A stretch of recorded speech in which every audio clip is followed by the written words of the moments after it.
Today our topic is being good. Being good is a good habit. Here are some characters who are good with each other. There is a girl and a boy. There is a girl and a boy.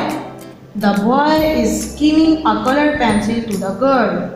The boy is giving a color pencil to the girl. He is helping the girl. We help each other in the classroom.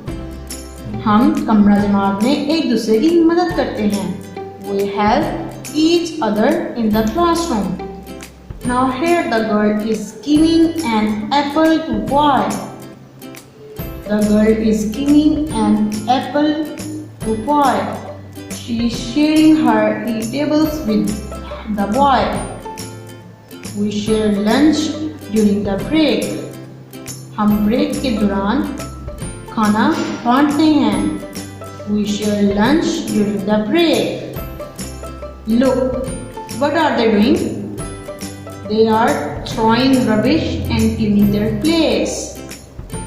We throw rubbish in the dustbin. हम कूड़ा dustbin में फेंकते हैं. We throw rubbish in the dustbin. You can see some girls and who are playing together. You can see some girls and who are playing together.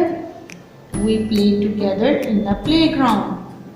हम खेल के मैदान में इकट्ठे खेलते हैं. We play together in the playground. Dear students, who learned about helping and sharing, so you should help and share your things with others. I hope you understood this lesson. Take care. Allah Hafiz. Dear students, please subscribe our channel, press the bell icon, like, share and comment the videos. Thank you very much.